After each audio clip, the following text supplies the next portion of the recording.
I've got some great tips for you to improve your cursive handwriting, so stay tuned.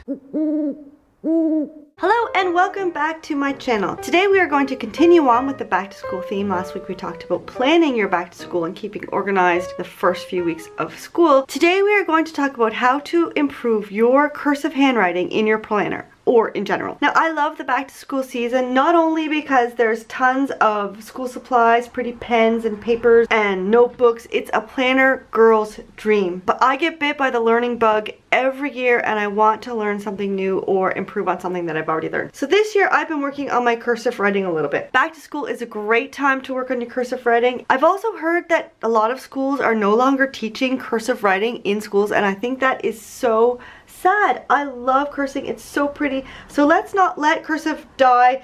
Let's bring it back. Let's practice our cursive and improve it and use it in our own planners. So let's get right into the tips.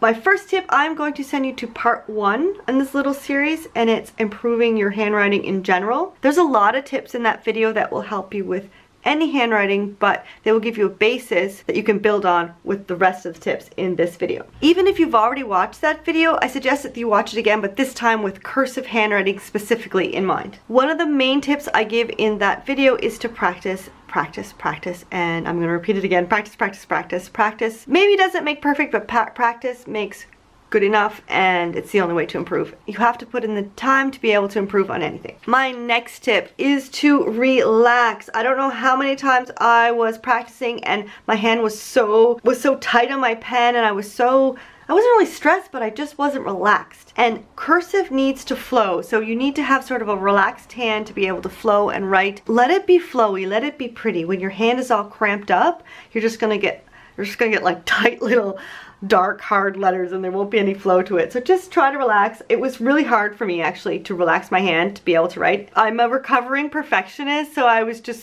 so crisped up and it was really hard to get it done. I guess I was scared to make a mistake. Okay, next up. It's okay to stop between the letters. If you remember my planner video from a couple of weeks ago, I said that there were no rules, there's no wrong way. And that is the same with cursive writing. You can do whatever you want to do. This is your planner, this is your cursive.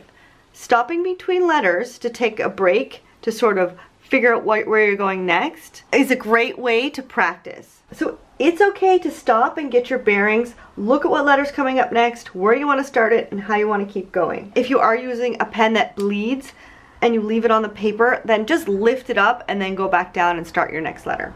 If you're liking these tips so far, then go ahead and give me a big thumbs up right now. Also, while you're there, hit that subscribe button so that you won't miss out on any of my videos that are coming up soon. Next tip, pay attention to the connections. Some of the letters like B and V and O, they finish higher than the other letters. Let's just zoom in and show. So a B, I'm going to do this on 2 so it's easier to see.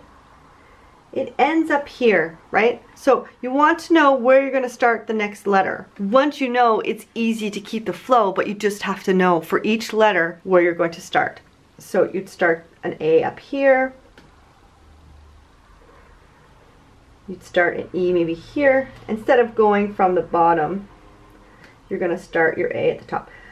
You just need to know where you start. Once you know for each letter, then you're all set. This next tip is probably the hardest one for me. I do everything as fast as I can so I can get as much done as I can. So go slow. It'll end up being easier for you, and of course it'll be less messy and a lot more neat. And this doesn't just go for this initial learning stage as you're improving your cursive. If you go slower when you're writing, say you're writing a letter or a note, if you go slow and put more intention into it, then that intention comes through in your writing as well. You will eventually speed up as you improve, but for now just take it slow and really practice the letters and get them exactly the way you want them. I am super excited about next week's video. It's about traveler's notebooks and setting them up and customizing them for you so that it works the way you want it to work and looks the way you want it to look. So make sure you are subscribed and the notifications are on so you don't miss that video. If you like this video, give it a big thumbs up. Don't forget to subscribe and hit that notification bell so you don't miss a thing. You can subscribe here by clicking on my little face. Here are 2 more videos that I think you will like. Have a fantastic day and happy planning.